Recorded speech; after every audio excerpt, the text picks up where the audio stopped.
Good morning, folks. My name is Derek Harvey. I'm the Chief of Police for the Canon City Police Department. Some of you I know, some of you I haven't met yet. We have some folks in the audience, too, I'd like to bring attention to. And it's two council members that we have in the back room, John Hamrick and Amanda Cochran. We also have two candidates running for county sheriff here, and that's Skip Moreau and Boyd Canterbury. Now, the purpose of this meeting today is to really talk about an existing law that's already in place, and then how we can make the transmission of information easier. So, how many of you own a business in here? Okay. How many of you are classified as a second-hand dealer? Well, what do you classify as second-hand dealer? Well, okay, so in statute, a second-hand dealer is somebody who purchases property from a private person. That's in statute. So, okay, so what I'd like to do for today, and the purpose of this meeting is to really hear from those business owners how changes or how we can make this easier for businesses to comply with existing statute. Now, this is actually something that we're looking at trying to change because our ordinance was originally passed in 2010. The state statute, I'm not sure when it was passed, but it's been in existence for a while. So I'm making copies of that for everybody that's in the room, whether you're a business owner or not. But the thing that I would ask, because this is a charged issue, is that if you own a business, and this is not going to follow general council rules because this is not a council meeting. This is a problem-solving meeting between the police department and the businesses of our community to address an issue. That issue is theft. I'm sure many of you in this room have dealt with that, whether it's theft by an employee, somebody trying to come in and sell you stolen property, or whether or not it is a person who comes in and says, this is my property and it's stolen and I want it back. So we're trying to address some of these issues, and or you've been a victim of a burglary yourself. And we have had several businesses on Main Street who have been, and I'm going to talk with you a little bit about those and part of the reason for trying to revise this ordinance. Now, I know there's some information out there that has been circulating, and the original pamphlet that we put out, and I'm sorry, one other person that's here as well, is our economic director, Ryan Stevens. Many of you know him from the merchants meeting. So what this, again, is designed to do is for us to problem solve. That's the issue the police department is looking at. And I think there's a misconception that this is something new, that not something that should have already been being done by businesses who are classified by statute as second-hand dealers. And this ordinance would affect, and currently does affect, pawn shops, second-hand dealers, which is a business that is open to purchasing from private individuals property. And that's a statutory definition. That's not mine. What's classified as a junk dealer, which could potentially be an antique dealer, and then flea markets. Junk dealers primarily are ones, and so let me run through those, what those are. I think pawn shops, we all know what those are, but pawn shops are businesses that are open to purchasing property from private individuals and also accepting property for as a guarantee for a loan. And that obviously develops interest, and then a person can come back and, if they own that property, pay whatever the pawn ticket is worth and then retrieve their property.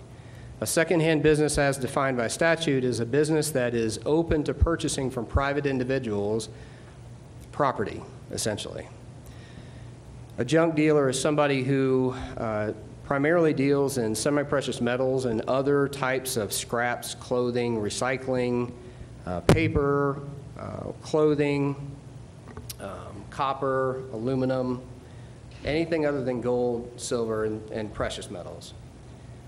So there's going to be questions, I'm sure, in here about how the definition applies potentially to your business. And so that's one of the reasons for this, is to have a discussion about how the existing ordinance applies to your business, and then what problems you have run into with following this ordinance currently, and maybe how we've been doing that to troubleshoot how we can make it easier.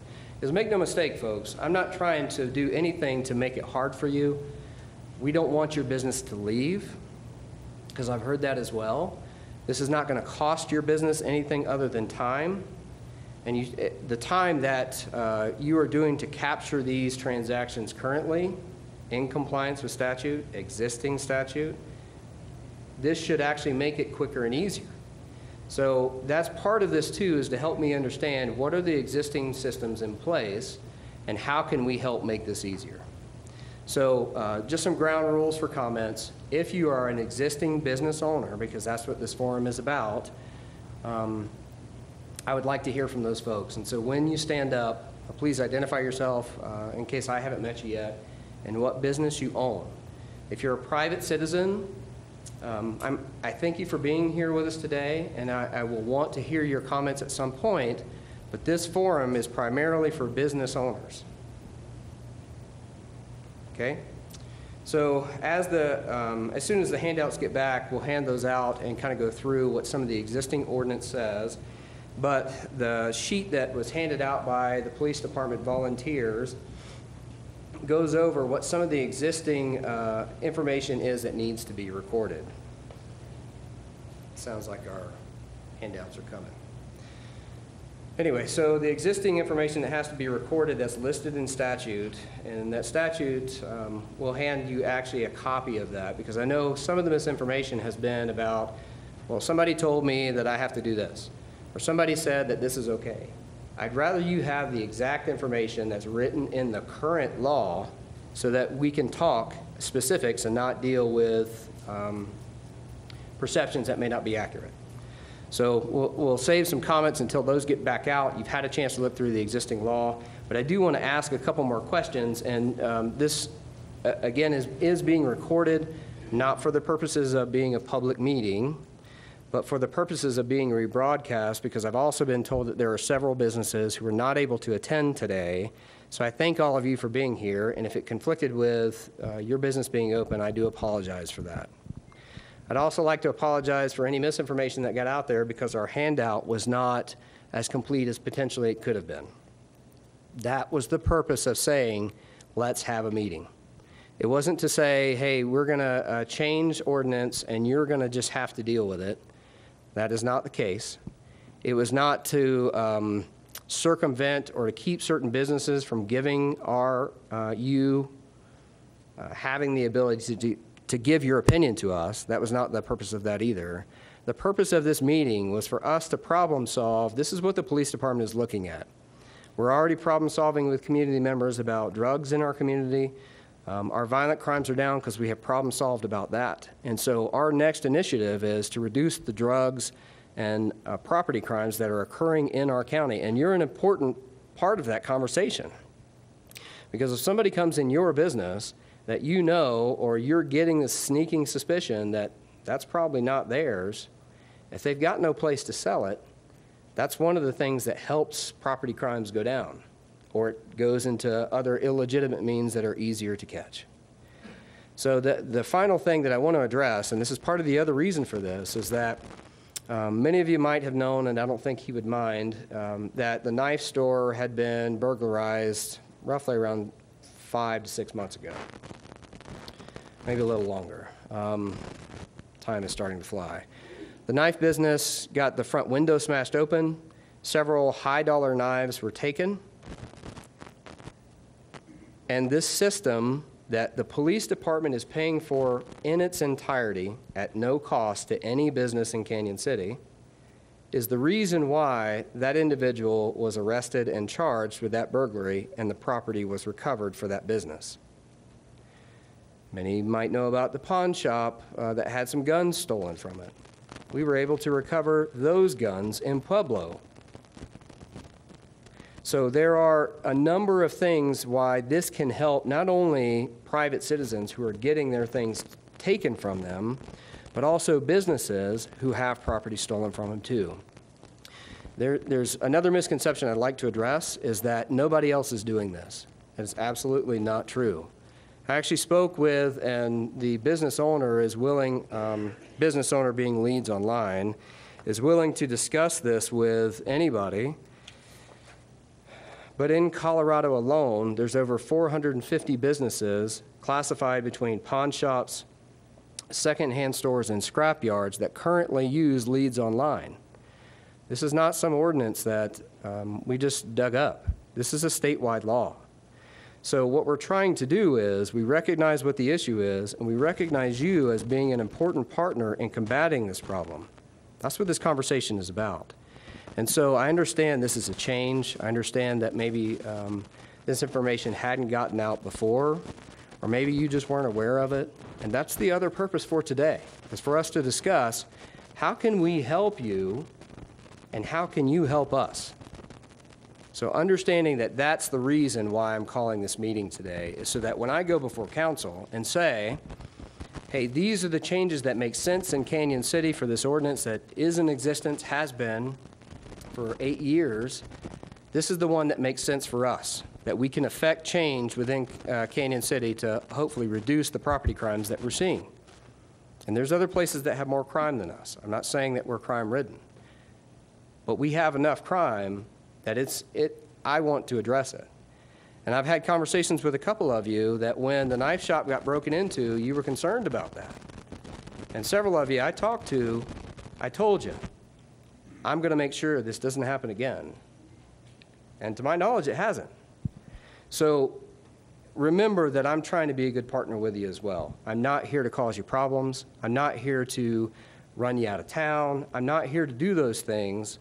But I'm also here to enforce the law and make sure that people that get their property stolen, that we catch those people, and they know that Canon City is not a place where they're able to do that. So I'm sorry that the copies are taking so long. So maybe what might be good is for me to ask just a couple of questions about this. Because as the law currently stands, secondhand dealers covers a lot. We don't have a problem with clothing theft. We don't have a problem with furniture theft. What we have a problem with is property that can be quickly turned for a profit and usually has some sort of identifying number. So gold and jewelry is obviously part of it. Guns are clearly a part of it. Construction equipment and power tools are clearly a part of it. Those are the things that we're seeing, and so that is what we are trying to do with this.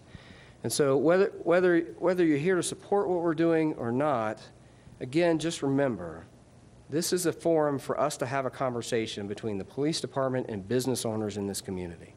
We may end up doing a second forum for the businesses who weren't able to be here. And like I said, this is being recorded, so we do intend to rebroadcast this on the YouTube channel to elicit some of those businesses who weren't able to be here to contact us and give us information about how this is going to impact them. How can we make this easier? So Leads Online, Commander Hill, if you will, there's a handout over there that says Leads Online. If you would pass that around in the audience.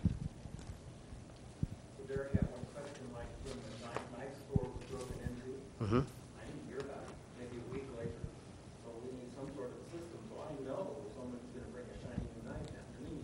How would I know that? I mean, I don't know whose responsibility that is, but I didn't know about it for at least a week. So, and these are questions that I want to capture on the video as well, so I may have you repeat that once he hands that out. Councilman Hamrick, if you would hand that to, and again, that's so on the recording they can hear it. So again, identify yourself and the business you own. Right, I'm Dan Brown, have the cell house at 602 Main, and what I was wondering is like when an incident happens at one of our businesses that is downtown in the core, we don't hear about it. We don't know about it until maybe a week later. So if these guys are running around trying to sell these items, we could have either purchased them or known about it, and then we could have taken care of it. But at this point, we don't have a system like that. I have Vinny, the jeweler down the street, that will call me and tell me if he has somebody in the store that he didn't like and he's suspicious of them. But that's about the only real network thing that we have going right now.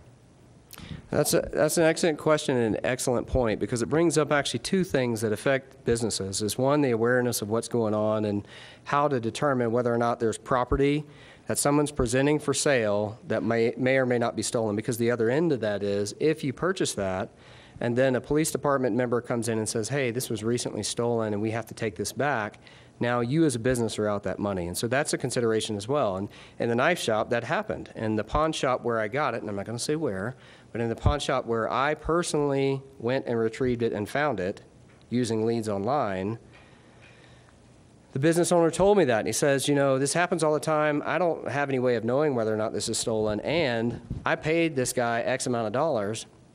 So now how am I supposed to get that money back?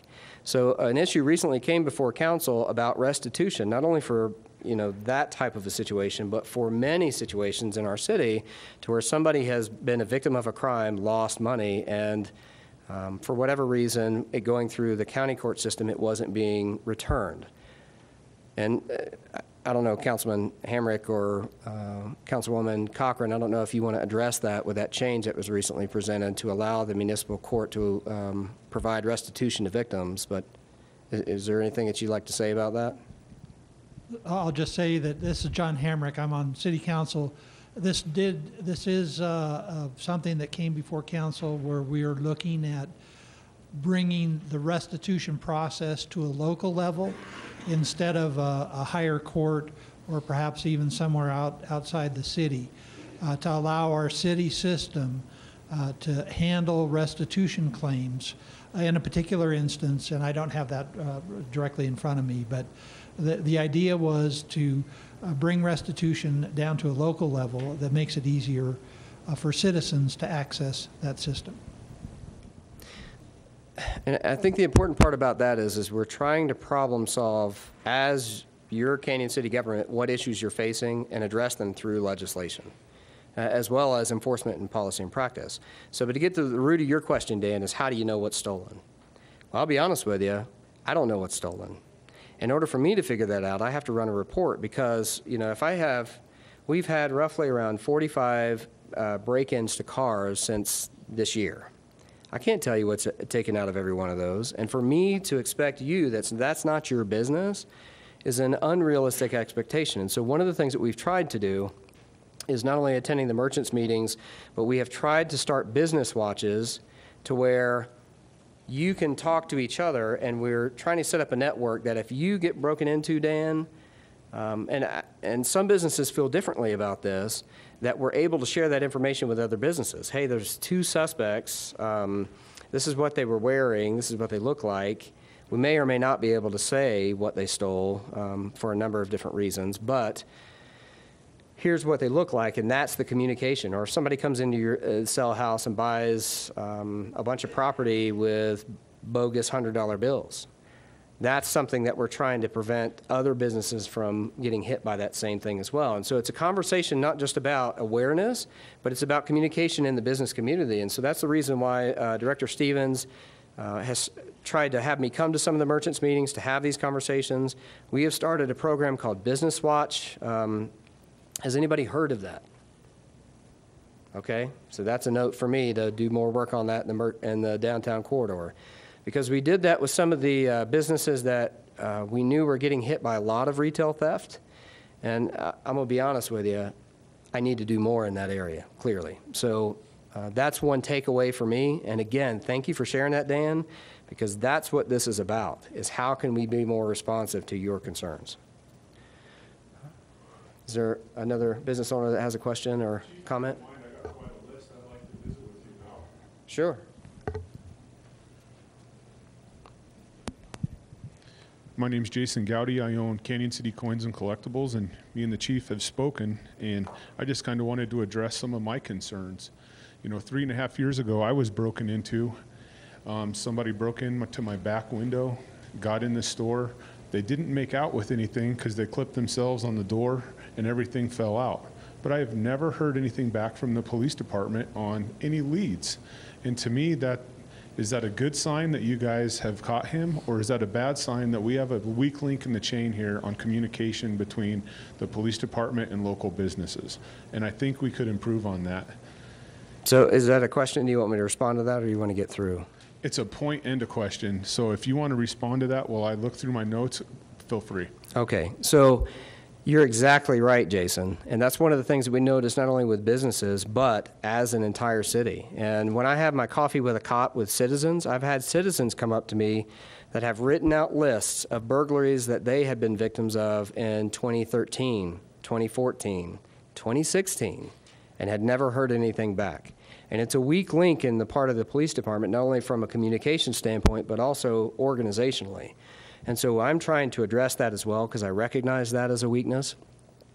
And our current detectives are primarily assigned crimes against persons, so sexual assaults, domestic violence, those types of crimes, and we are restructuring to have a property crimes focused detective. Now, there's several things in the works that have to happen before that organizational structure, but I'm giving you my word that will happen, because part of the problem that I have is that not only you, but other folks in the city have been victims of property crimes, some of which who are even here at the city, and they've never heard another word. And part of that's an organizational structure that needed to be changed. How it is currently is that individual police officers, so the officer that you call that comes to your business or house, they maintain that investigation all the way through follow-up. And unfortunately, if you have somebody on day shift that has a burglary and somebody on night shift on the opposite side of the week, they may or may not talk about that.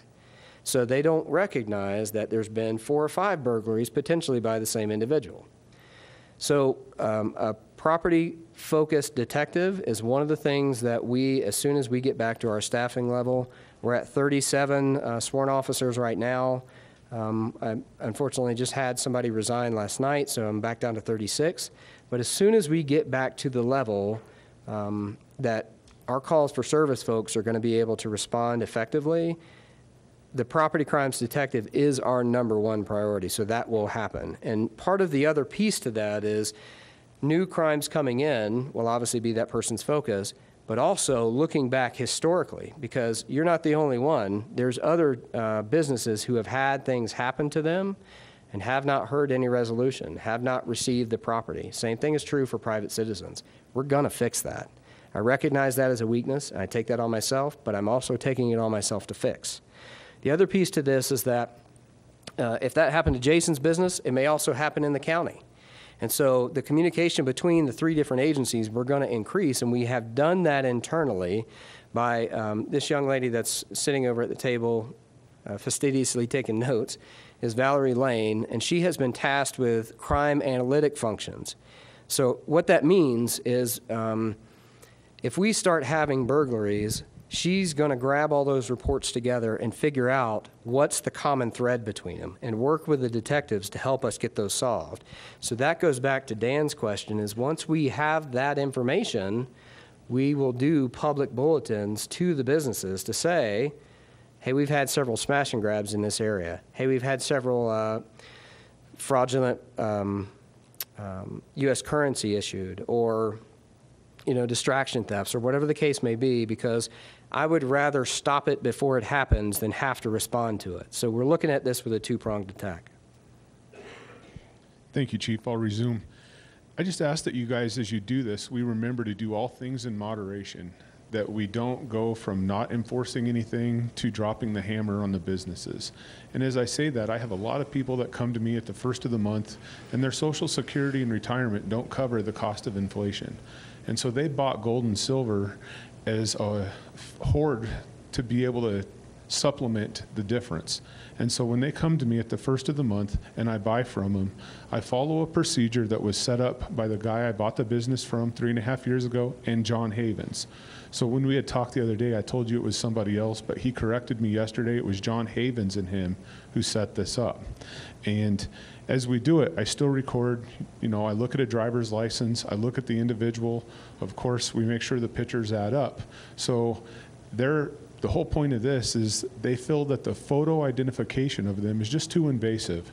They're concerned about what you're going to do with it. Is this going to be reported to the IRS? Are you coming after them? And I want to be sure that we do this in moderation, to that we still realize that the business owner who is going to look at the driver's license and the person in front of them and record that information, that's on us to make sure that we're doing the right thing. So to take this to a whole nother level, I talked to other dealers around in Springs and Denver, and they do not do that as well, because their customers, 80% said they won't do business because that's too invasive. So we have to remember that this is a community thing. We got to work with the businesses, and we need to work with you to help make this work. And to do that, we got to remember our customers as well. No, that's another really good point. And again, the reason for having this forum is to talk about those things. How do we, because again, I agree with you, all things in moderation, even though that is existing law. And so that's part of the reason why to have this discussion about how do we help each other really with this is not I'm not going to come into your business, Jason, and, hammer you for a violation of the secondhand ordinance. It's more about a conversation about how can I help you record these things. And so to address specifically the picture of a person, so how would you address, and this is kind of a question back before I give you my answer, how would you address a person that does not have a government-issued photo ID? So this actually happened to me yesterday. I had a guy come in. He wanted to sell me what actually came out to be $5 worth of silver rings. And I asked him, I said, there's a new ordinance the police chief is looking to affect. We want to work with him on that. So from here on out, I will ask for a driver's license for everything. Even if I've known this person for 3.5 years, every time I'm still going to require your driver's license. And he says, Jason, I don't have a driver's license. It was taken away for not paying child support. And I said, okay, I will not buy from you without photo ID. And he went out and he went somewhere else. We did not do the deal. And so, that's on me. I followed what needed to be done, and I feel that was proper, one form of photo ID. Of course, if it's a 60-year-old woman and she shows me a picture of a 30-year-old man, I need you to know that we're going to do the right thing, and we're going to tell them there's a problem here. This is not going to happen. So now that I understand that a little bit better, if someone, this is part of the reason for trying to troubleshoot this, is that the existing law says, and that's part of what came out on this handout, the existing law says this is what you're supposed to record: name, address, telephone number, date of birth of customer, type and identifying number of identification used by the person with whom the transaction was made. At all times, one piece of current government-issued picture identification will be required. So part of the thought process with potentially having a picture, and I understand what you're saying there. So that's something that when I go to council, they have to provide some picture ID. They have to, and that's the existing law already. So I'll ask the city attorney what leniency we have with that, but the problem-solving piece of this is if they don't have a picture ID, is a picture taken with some sort of a camera and uploaded to that transaction something that would be amenable to the public, would be amenable to the businesses, and maybe satisfy what this is. So this problem-solving meeting is about how do we fix that so that you can still do business within the city and comply with existing law. That's that moderation we talked about, but still protect the people who might be victims of theft or prevent you from being accepting stolen property. So the date, time, place of contract for purchase, an individual description and photograph of each item bought or received. Existing. So this is part of this discussion, is that maybe we haven't had these discussions before, and we want to have those to how do we make this easy, but then we let people know if you're trying to sell stolen stuff, don't come to Canyon City. If you're trying to steal stuff, don't come to Canyon City, because we're going to find you. Councilwoman Cochran had a comment. Jason, can we grab the mic real quickly?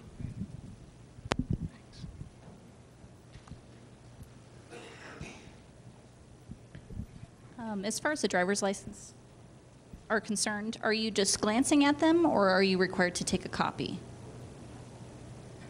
We've never taken a... Because if you... Yeah, it was really more for the video. That was the purpose of the microphone.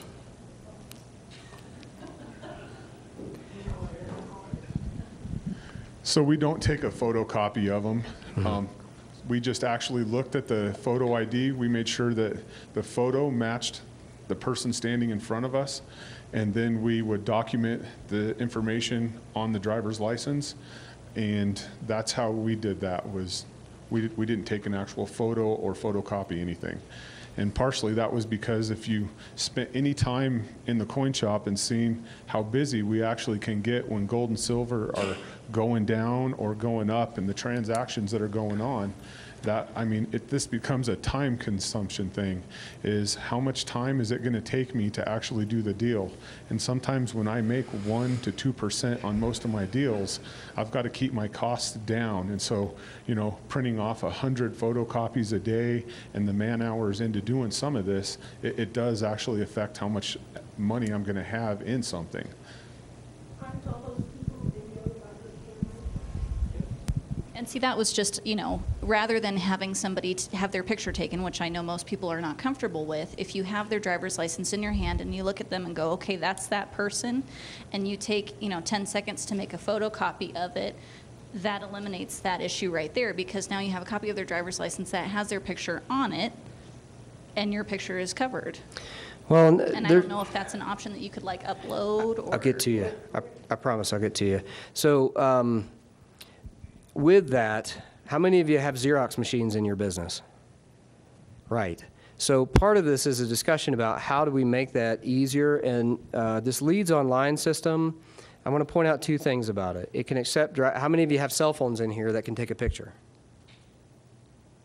Okay.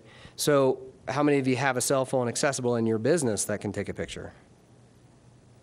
So this is kind of what the discussion is about here, is to have, make sure you've got the equipment, but Leads Online, you can take the picture from your phone and upload it directly into Leads Online, so you don't have to make a photocopy of it.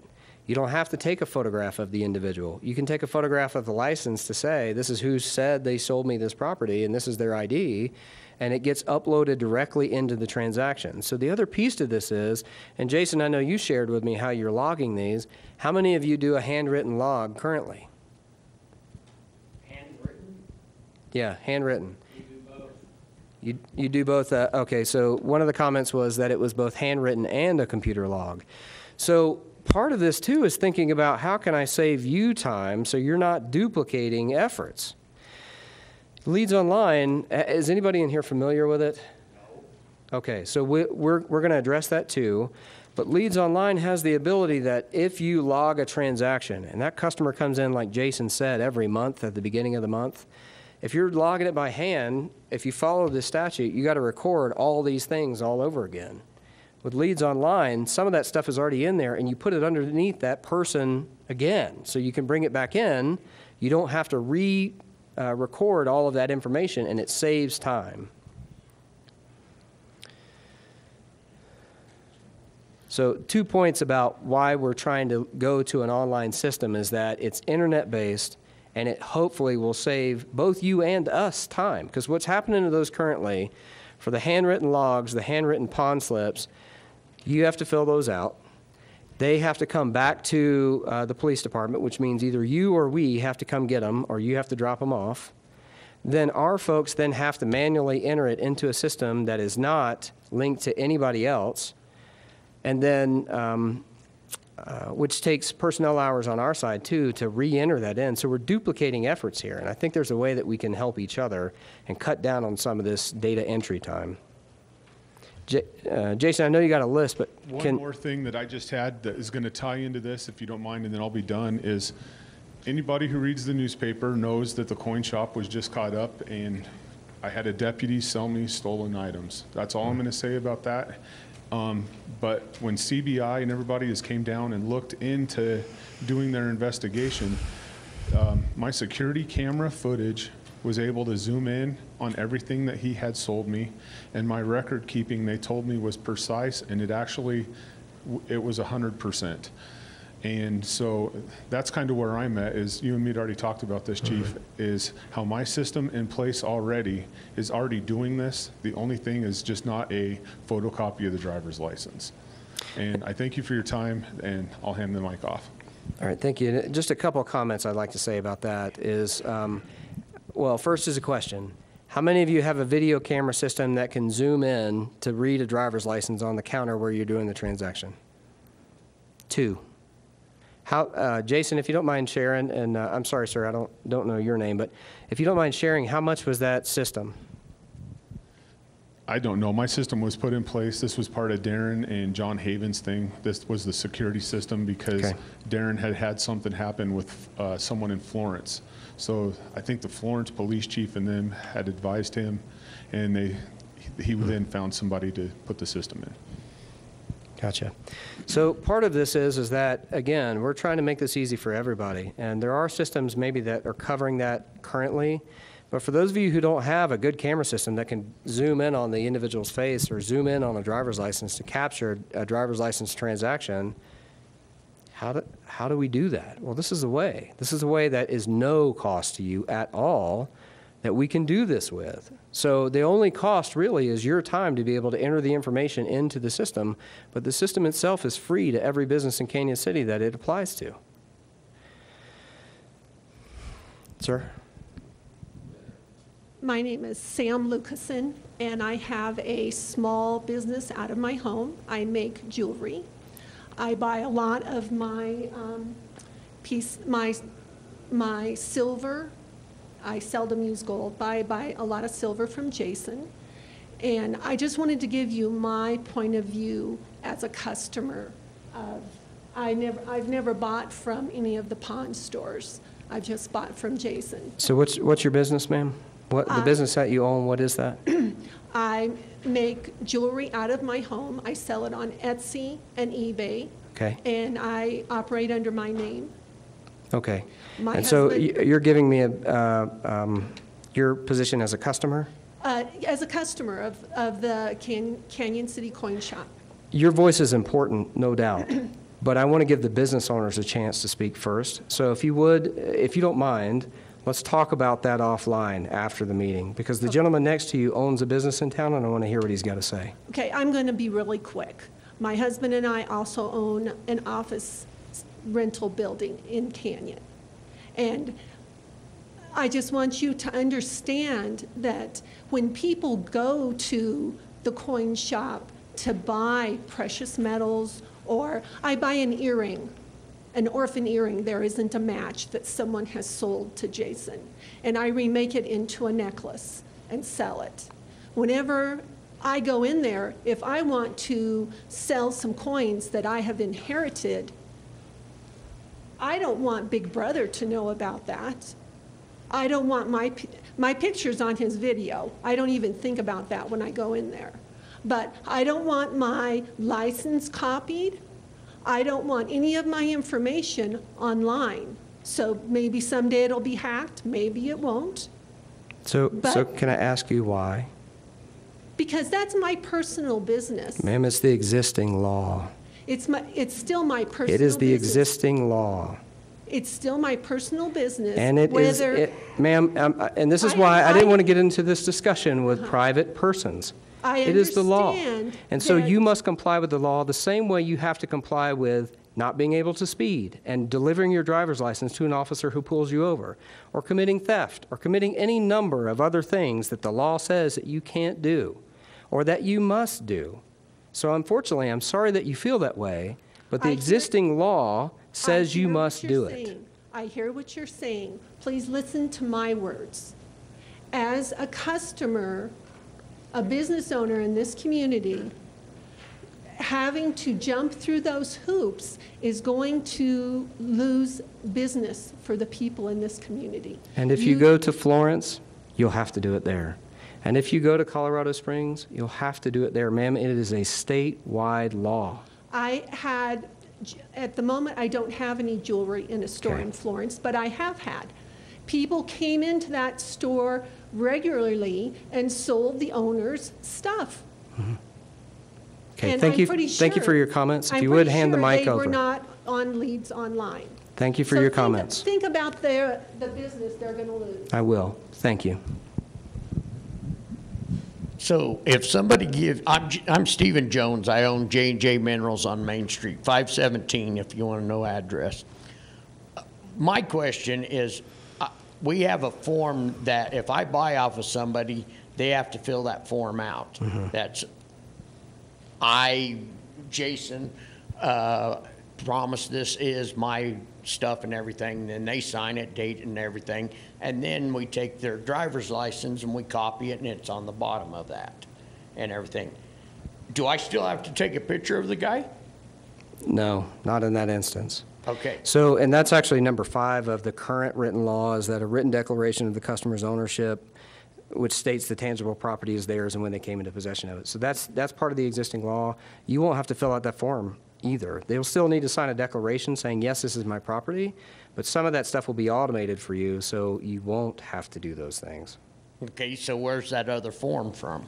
So that other form is something that we can come up with individually. CBI actually has one already, which I think is the one that you're probably using. No, I'm using one my lawyer did. Oh, okay. Then you would still be able to utilize that if you wanted, or we could come up with one that is, it's essentially your guarantee. And do you have any idea why you signed that form, or why you have them sign that form? Why they sign it? Yeah. For their signature to match the signature on the driver's license. No, it's to protect you as a business to say, he said this was his personal property, that it wasn't stolen. That's why you signed that form, because otherwise the suspect can come back and say, yeah, it was stolen. I told him it was. It's to protect you, which is very much the same as what we're talking about here. So they still need to sign that, because that's what protects you from him saying, yeah, this person that, like in Jason's situation, somebody that comes in, that was a high-profile case, and that happened, what, a month ago? So we started this process back in April of this year to revise this ordinance and how we could fix this because of some of the problems that we were having, because of some of the difficulties that businesses are seeing with this. And we're trying to make it easier. So does that answer your question? Yeah, to a point. Okay. You know, it's like everything else to a point. The other thing I've got is if I have a dealer that comes to Canon City, and I do, they come once a year from Mexico, from Finland, from Italy, France, I can go on. And they stop at my shop and they have merchandise with them from their country to sell me if I want it. Okay, if I sell it to them, I've got to go through all this stuff. Or if I buy it, I've got to go through all this on that person. If you purchase it from a private individual that's not a licensed business, that's the way I read the law. But that's Okay. something I can go back to the attorney and clarify and make sure that that's clear in the ordinance. Because, and here's the other thing I'm thinking about with this. You know, if I come into Jason's shop and I'm going to buy a coin, I've actually not gone into pawn shops because I had to buy that. So I understand what you're saying with this, man. But this is more intended on the side of if I'm coming to sell something, that needs to be recorded. But if I'm going to buy it from you as a legitimate business owner in Canon City, I don't want the hassle. And so I understand that perspective, but you've got to understand this other side too, is that people who have their property stolen and then they give it to you, one, you're going to be out the money you gave them when we come to get it back and retrieve that property lawfully for the person it was taken from. And secondly, the person that was taken from, we have an obligation as a police department to those folks as well. So I'm trying to think of how we can make this easy, because my concern as the police chief is somebody that's coming to you to say, hey, I have these fossil remains, and yeah, I found them in my backyard, and they're stolen from China. I mean, yours is a whole nother issue, quite honestly. Because That's what I'm saying. And yours involves federal agencies as well. So that may be something, I don't know how many businesses that affects here, but that may be something you and I want to talk about offline, because we probably, again, thinking along the lines of how can we make it easier for you and not duplicate things that you're already doing, that may be something that changes what I propose to council on this ordinance revision. So basically, am I in this category of junk dealer or whatever you want to call me, a secondhand store? Am I in that classification? By the way the definition reads, yes, I believe you are. Okay. So then I need to do everything that, and this is what really aggravates anybody that comes to this town. And I was born in Slida, raised in Canyon. I've seen so many changes in this town, some for good, some for crap. Well, excuse my language, but not for good. The other thing is on mine is, how are they going to identify a single person that stole a rock or a mineral? How are you going to identify that? There is no identification except one, a picture. Right. So you want me to take a picture of all them? Here's an example. Last week, a guy brought in a box of Brazilian amethyst.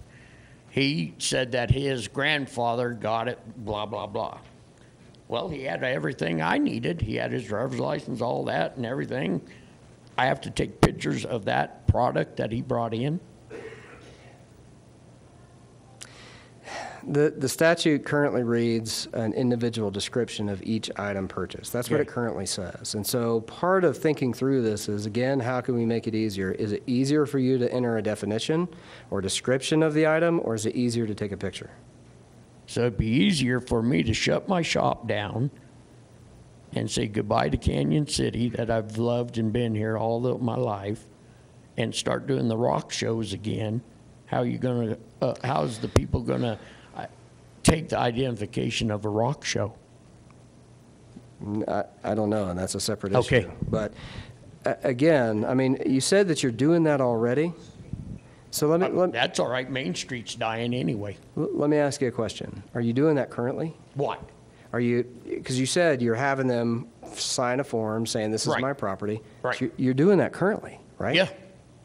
This is a way And I to, used to not to until a $1,400 specimen got stole out of my shop. A smash and grab. Called the police department, sent an officer down. He comes in, he writes down 3 things on a notebook. Then he hands me his card and he says, "We'll get back with you." Yeah, get back with me, come on. so if you want to talk about that offline too, we definitely will. Because again, I'm not saying anything here is absolutely perfect. What I'm saying to you is we're trying to wrap our heads around how do we make it better. And I know that. I'm willing to accept that. And that's part of the reason why I'm telling you I'm going to make some changes at the PD and am. But what you're telling me is you're already complying with this, but you're doing it by hand. That's what I'm hearing you say. Now, if I come to your store and we look at that and there's something that's missing from the existing statute, then we can talk about that. That's the purpose of this conversation is you're already doing it. I can make it easier for you, and it's easier for us too. But like I said, I didn't do it at first. Yeah. At first, because, you know, when I applied for my tax license and everything, talked to everybody what they wanted on ordinance on Main Street, like you can't put a bladed sign up until you have it engineered, and of course, my engineer's no good. You have to use their engineer. Hey, that's fine. There's no sign. But what I'm talking is why don't these guys, when you fill out all your paperwork to get your license and all, why don't they info us about that?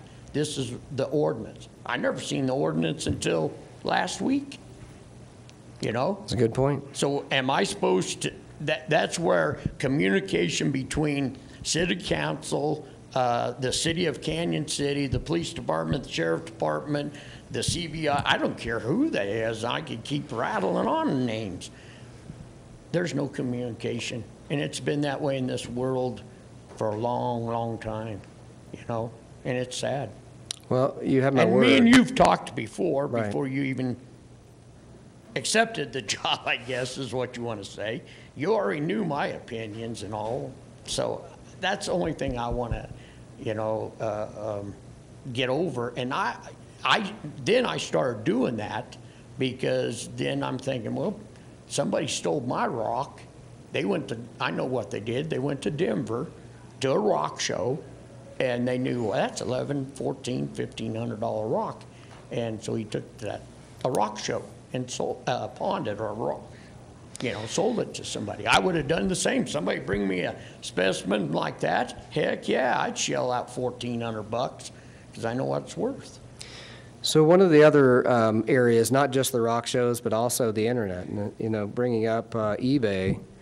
eBay is an area where stolen property has been being sold as well, and that's part of the reason for looking at Leads Online also, is that we have the ability, Leads Online actually searches eBay, Facebook, Craigslist for these items. So we have a search feature. When we search all entered information into the database, it also searches these online sales locations too. And so I don't know how we fix the trade show, and that's not just with your industry, that's with several, but it's something that we'll look into for you. Because you got to remember, folks, I'm a Canyon City chief. I'm your champion as much as I am the average person walking down the street. So if you're running into an issue with a business problem, that you're being a victim of a crime, or that's my job too, is to be a champion of that also.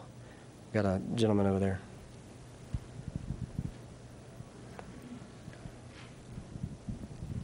I'm Chris. I own the Thistlejack Watch and Clock Company.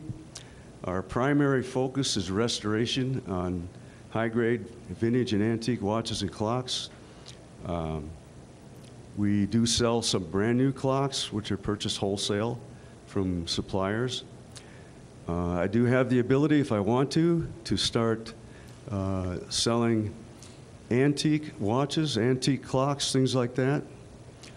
If that throws me into a junk dealer or secondhand category, I'll remain strictly service, which brings very little revenue into the city for sales tax, and just bag it on selling any antiques.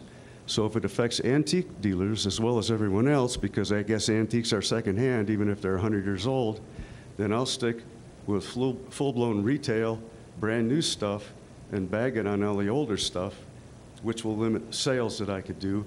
But I don't want to get, taxed an extra $100 a year because I've got some antique things. I buy absolutely nothing off the street. In fact, when the junkies come in, I send them to Jason. Jason, let's talk about that later. So, that's my thing. If I'm going to be forced into this category, if I'm dealing antiques that I don't buy locally, then I'll just stick with brand new and not fall into the category. Any responses to that? So unfortunately, I can't respond to it yet. I can tell you what the existing definition is, but part of the reason for this forum is to hear some of those concerns and to go back to the city attorney and see what leeway we have with the existing law to be able to make proposals to council. That's something that obviously accomplishes our goals for Canon City Police Department, makes sure that the business is easier. It's not an undue burden. To say that it's not going to be a burden is not accurate. It's not an undue burden on you, and it protects our community. So I'm making notes here of different people I want to go back and talk to, and so I'd prefer, if you're okay with that, to reserve answering that question until I have a chance to talk with the city attorney to see what authority council has to modify existing definitions. Okay?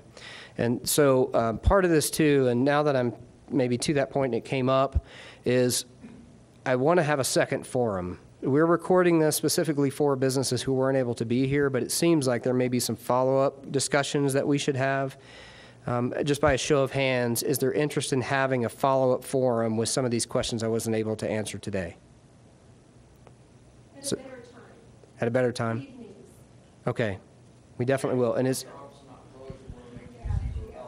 is there a better day during the week?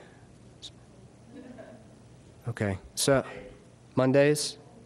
Okay, so I'll try and reschedule something within the next 2 weeks on a Monday night around 6:30 or 7. Director Stevens, when is the next Merchants Association meeting? The second Tuesday of the month. I'll get to you. Hang on just one second. So would it be an undue burden to maybe combine those meetings? Because again, I don't want them to have to go to 2 meetings for something that we might be able to accomplish at one. Who's the person in charge of that Downtown Merchants Association meeting? So what we'll do is we'll post it on the website. The volunteers that came out to the businesses, we will update this sheet with the next meeting date when that's going to be, but we'll do our best to get the information out. My phone is available as well. You can contact me at the police department and we'll get back to you. But expect within 2 weeks for us to have a follow-up meeting on either a Monday or Tuesday night, okay?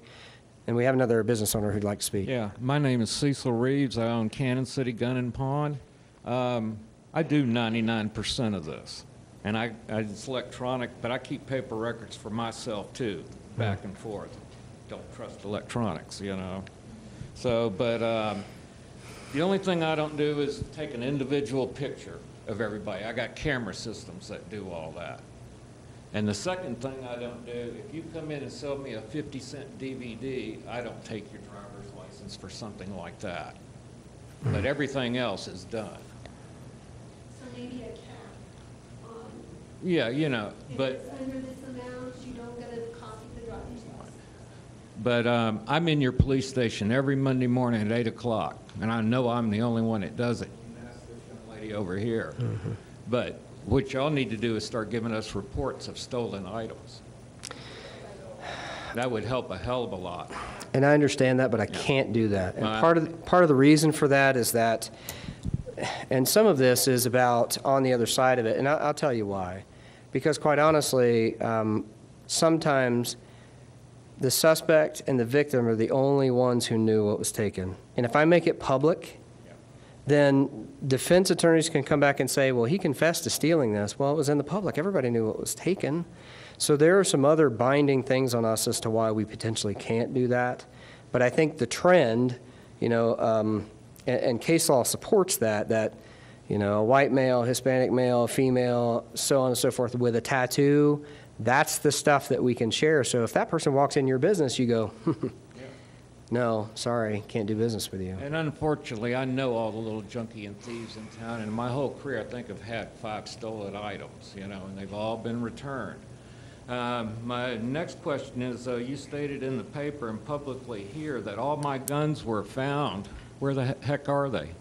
Not all of your guns. And same thing with the knife shop. We didn't recover all of the knives, but we wouldn't have solved those without leads online, to be honest with you. So that's what I'm trying to say here. Is the system perfect? Absolutely not. Is there things we're not going to be able to do? Of course there is. But we're trying to make improvements to protect all of you and to protect our citizens too. So but thank you for sharing that. And if you want, you should dress in some street clothes, come by and spend a day with me and learn a little bit about it. I might do that. Yeah. I might do that. You're welcome anytime.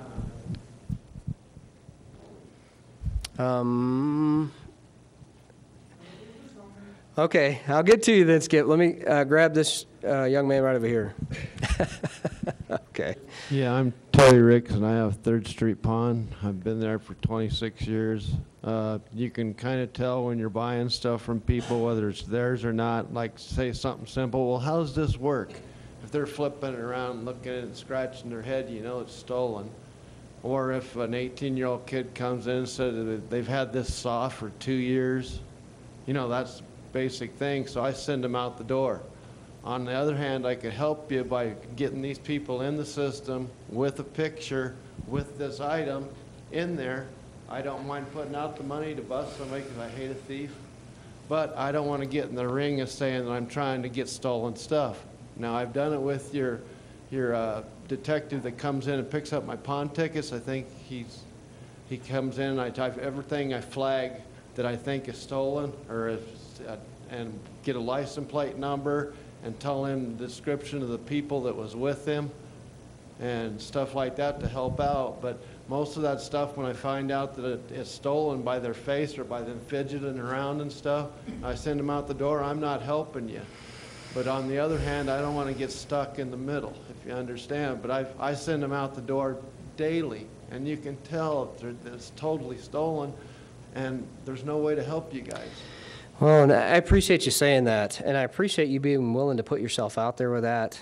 I wouldn't expect you to do that, quite honestly, because I don't want you as a business to lose money on something that you think or may. You give victims restitution, and maybe 2 years down the line. And that's the problem. I would do that for this community to help get the thieves off the streets. But it doesn't do you guys any good for me to see that it's stolen and send it right back out on the street. Yeah, I agree 100%. So thank you for being willing to do that. I would be willing to help, but like I said, I don't want to get caught in the crossfire. But I know, just like what he said, I know which little scums are around town that we could finger. And if you, like the 6% of the crimes are done by the people, the other 93%, 94% are good. Well, that 6% is the one we need to attack. I can help you if you want to sit down and try to figure out a system, and I'm willing. I'm sure all the other pawn shops would be too. So I have some business cards in here. I'll make sure to put contact information on there. Unfortunately, I'm not sure that I have enough for the entire room, but I will have them out here, and feel free to get with me offline so that we can talk about that more. Again, I don't expect a business to do that, but I thank you for doing that, because that's the kind of conversations that if we work together, we will fix this problem. And that's what this forum is about. One other person I didn't get a chance to recognize is our city clerk. So the question about business licenses, Miss Cindy Foster Owens is in here as well. And so, you know, again, the whole piece of supporting businesses, here's what you need to know. Here, Director Stevens has done quite a bit of that as well with some of the newer businesses. But what I'm hearing is, and this is something that maybe the three of us can talk about offline, is in the Business 101 and some of the other initiatives we're trying to do to help businesses navigate some of these systems, that's something that we should potentially add. And especially for new businesses looking at licensing, that may be something that we address later. And then Mr. Moreau.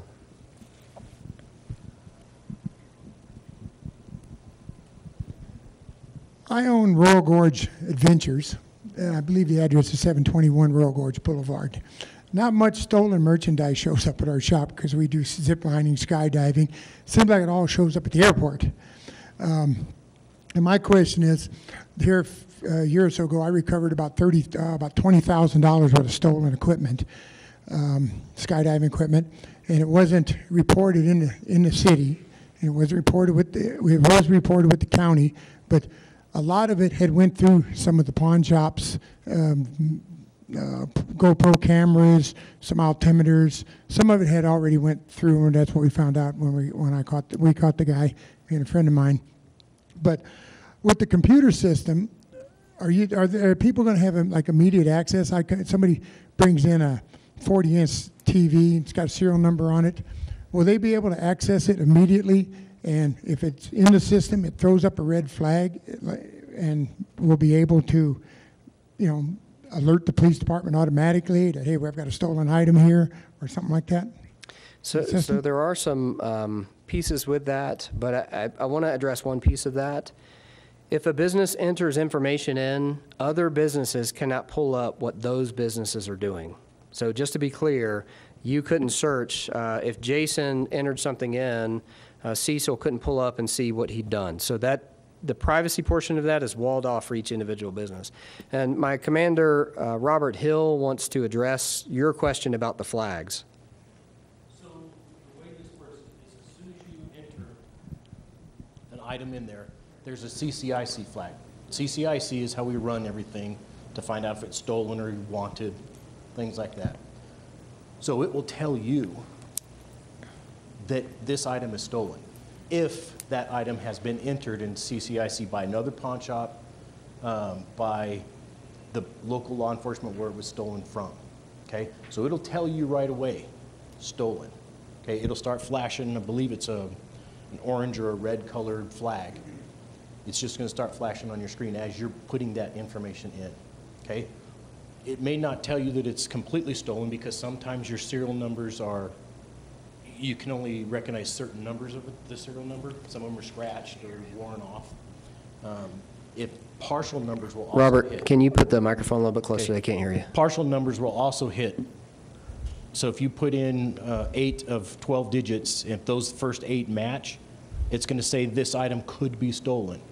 So you might, as an owner, want to start asking more questions of that person, you know, or then at that point, take a photograph of them.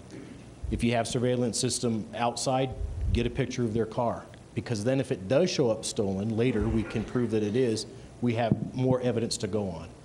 But it will also alert us, okay? Every police officer and every detective has access to Leads Online. So all they have to go in and do is if somebody's missing a chainsaw, then they know their serial number, the officer can immediately run it and say, oh, this is at the pawn shop in Pueblo or one of our local shops, or it's not anywhere yet. But it doesn't come up immediately? No, it doesn't alert us immediately. It's got a chainsaw, it's got a serial number, it doesn't come up and alert you that this pawn shop has it. It doesn't alert us, but it'll alert you so that you can call us and say, hey, this clown's in our store. That puts the shop owner in a liability situation, or you're going to have to phone call the police if you have a stolen item. It does, but you can also call as soon as you deny him and tell him to, you know, I'm not buying this from you, and call when he walks out the door. Well, it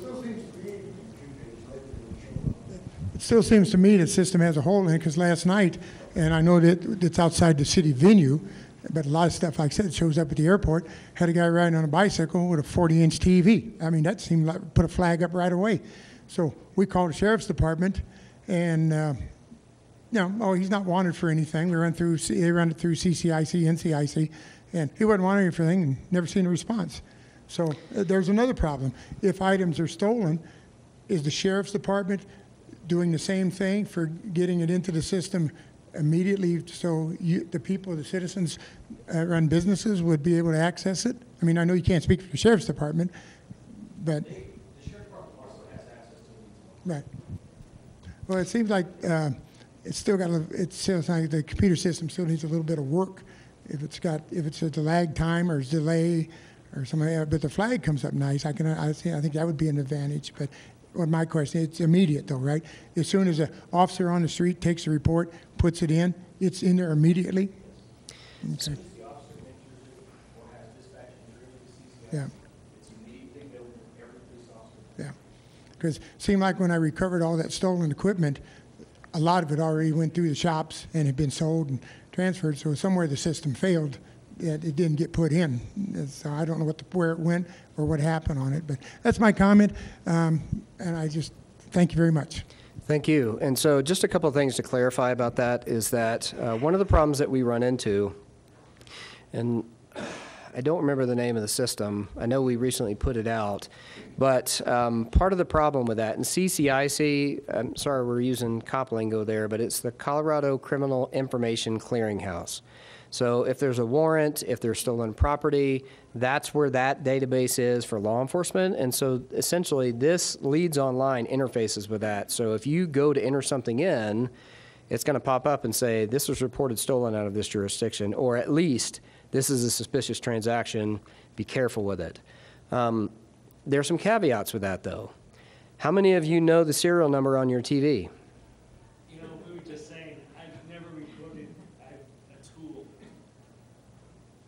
Exactly, and that's part of the reason why some of these property crimes are very difficult to catch, is that sometimes even guns, people don't remember the serial numbers on them. So is it possible you could accept that and it doesn't hit? Absolutely. So we're trying to address that as well. And Robert, do you know the name of the system that we started it last year? It's when we started doing some of the bike thefts. The reporting system allows private people to go and enter all their property, and it's... Okay.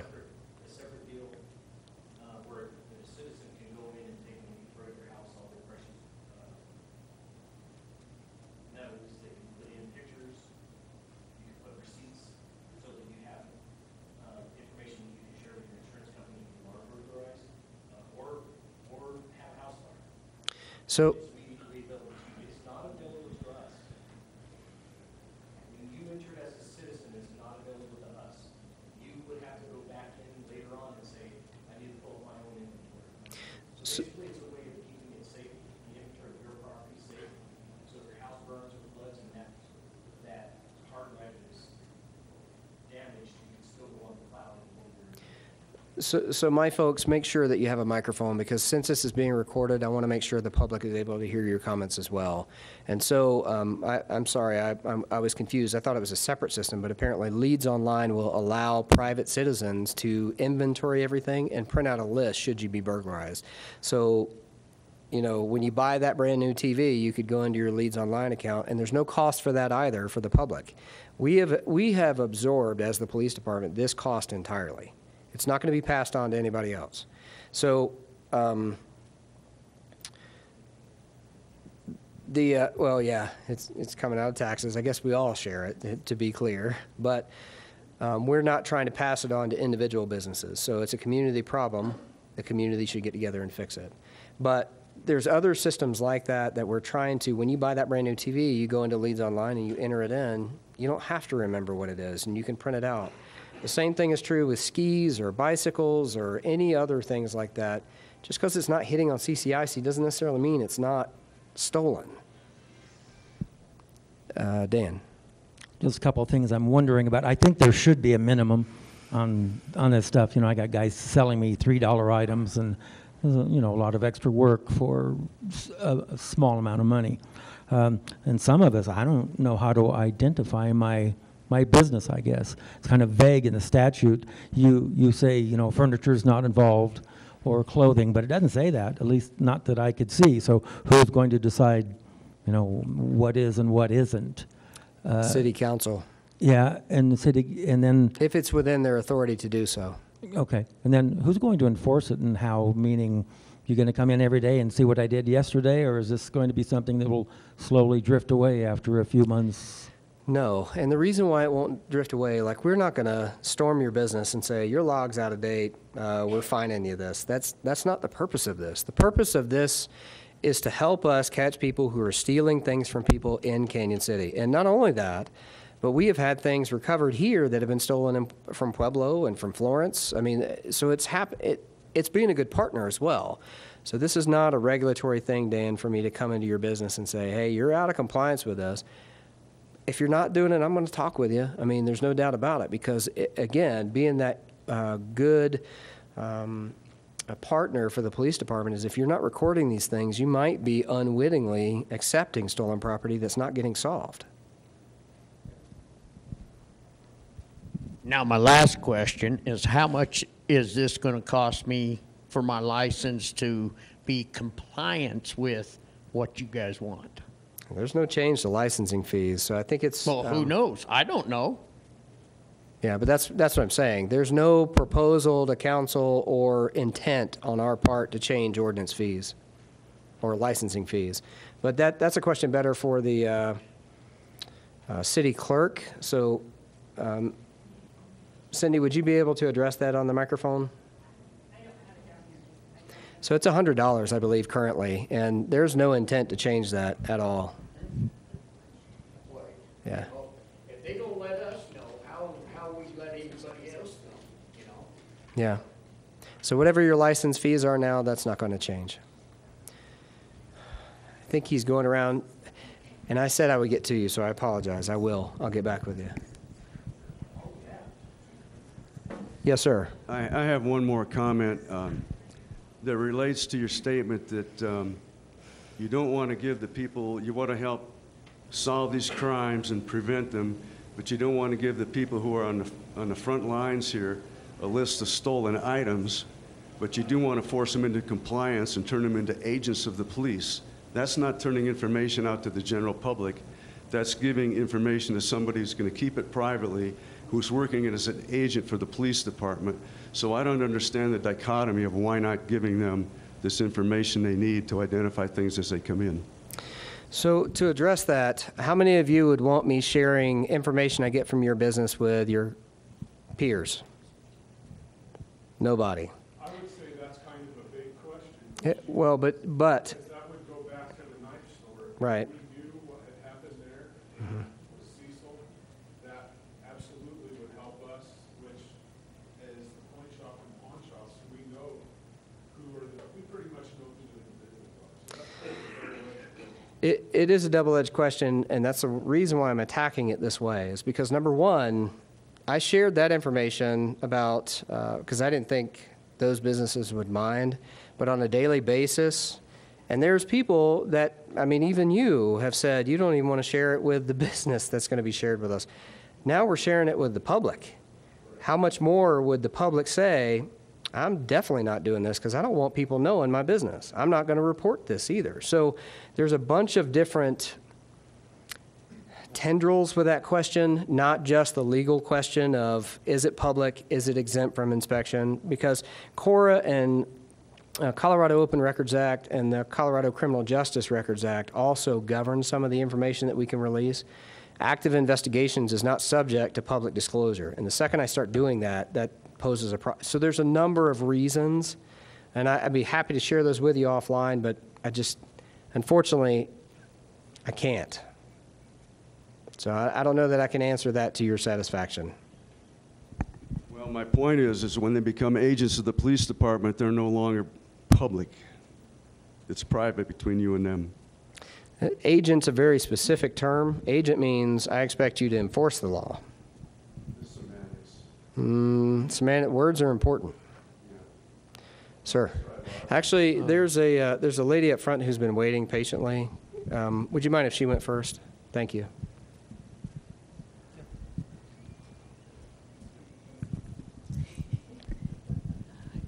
I'm Nita Gowdy, and I have an agriculture business. Praise God, cows are all home.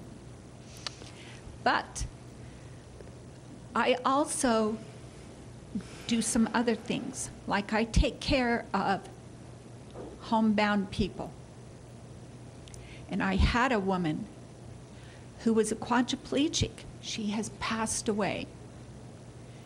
But through permission of her family, she wanted to sell some of her property. And it was quite substantial. There was no way she could show a photo ID. She'd been a quadriplegic for 19 years. She didn't have a photo ID. And we live in a town of a lot of senior citizens in the same boat. So are they not allowed to sell any of their antiques or their collectibles or their coin collections because they don't have an ID now? So I'm kind of getting a dichotomy here with you, is that you own a business that this ordinance won't affect? Is that what I'm hearing you say? I'm wondering about the senior citizens that, Okay. how do I help them? I'm trying to address it two ways, ma'am. Okay, so is that accurate? I'm not sure what you asked me. Because you say, because again, this is a business forum, but secondly, you said you own an agriculture business. So is part of your question that if you buy something from someone else, does that qualify you as a secondhand dealer? Is that part of your question? Okay, so then it doesn't affect that business that you own. So it's a question on the personal side, and the answer to your question is pretty simply yes. If you're going to sell something to a business, you have to comply with the law and provide identification. The alternative is that if we said we make exceptions and there's some people who can't show licenses, well, now that becomes a practice that is available for everybody, regardless of their age or individual ability. So it either the law is for everyone or the law is for a few, and it has to be for everyone. But through the police department, you have educators who go around telling these seniors, don't give out your personal information. Don't be giving that out. You'll become a victim of ID theft. Mm-hmm. So they're slap them this way, slap them that way. We're trying to take care of them, but you're sending out mixed signals. How do you help them? No, ma'am, we're not. The signals that we're sending out concerning identity theft is that if somebody asks you in an email or calls you on the phone and asks for information, or a business solicits from you at your door, that's different. Do you not give a credit card company your identification information? Do you not give a bank your information? So you're talking about them going and trying to sell their collectibles. Whether it's selling a collectible, applying for a loan, or applying for something else, if they want to do business, they must do that. Do I have any other questions from business owners? Yes, I have another question. No, Councilman Hamrick, let's go to the back over there. He's a business owner. He is a business owner that this affects, ma'am, and you are not, let me be clear. This is a forum that I am not going to let someone hijack. I am here to listen to the business's legitimate concerns. And ma'am, if you, okay, please keep your comments. I will talk with you afterwards, but we are going to hear from the businesses today. Yes, ma'am, this is not open forum. I'm going to ask you to refrain from any further comments or to leave the assembly. Thank you. Yes, I was wondering again about some type of a hot sheet or anything, especially on something like firearms or large numbers of tools. Even if you can't give us a complete hot sheet, say like there was a numerous amount of Milwaukee tools or Makita tools or something, or at least give us some descriptions of guns that have been stolen, because I mean those are things that we could really spot really easy. Or allow us to call in the serial numbers of a gun if we're questionable on it, so you can check with us there. Because I mean, there are certain things that we could help you with, but it has to be in a system. But I mean, especially firearms. I'd hate to have a firearm that I'm pretty sure that's hot come in my shop and send it right back out the door whenever it's right there to where you guys could get your hands on it with the person that had it right there to stop it instead of saying, no, you got to get out the door. And I mean, I've had that business for 26 years and I've sent so many things out that door because I don't know how to handle it.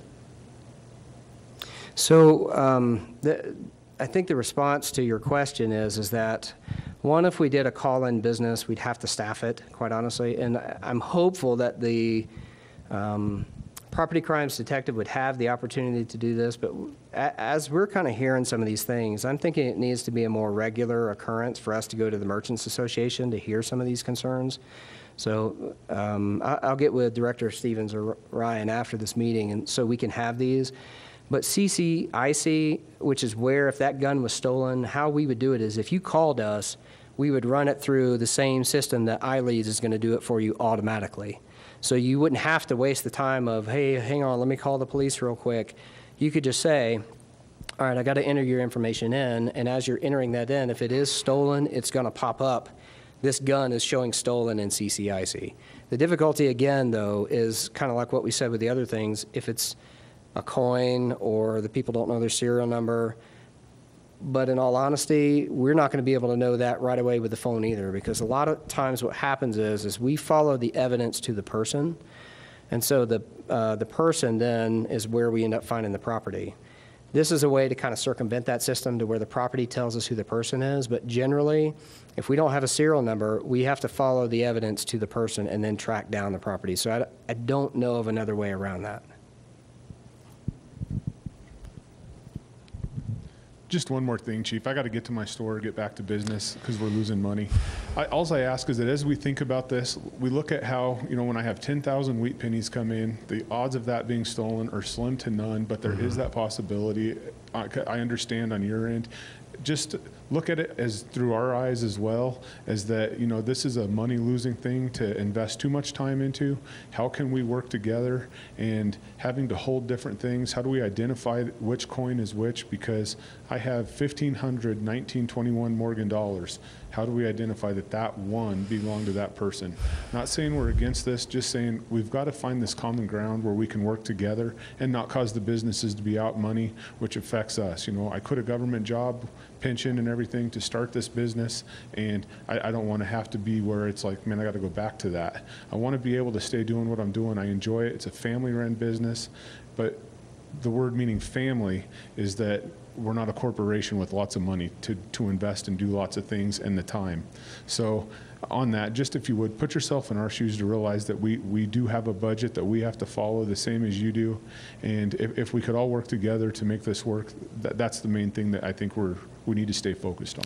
I appreciate those comments very much, Jason. And I just want to be respectful of everybody's time. So if you have any other questions, please grab me outside of the forum, because several of these businesses have closed to be here, and I want to be respectful of that.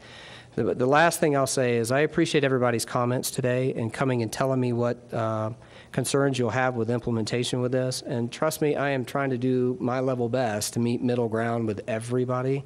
That's part of the reason why I asked those questions at the very beginning of the forum is how many of you have computers, how many of you have cell phones? Because if we go to an electronic reporting system, if you don't have a computer, how are you going to do that? I'd rather you have something that's in existence already to make it easier. So now you have a computer, you're not having to do something by hand as well. So we're trying to think through those systems. So I am trying to do that, Jason. I hope you understand and believe that. And we will do a follow-up meeting, and ma'am, I will get to your question outside of the meeting. But thanks again. Please look for the meeting that's coming within the next 2 weeks, either on Monday or Tuesday. And thank you very much for your time today.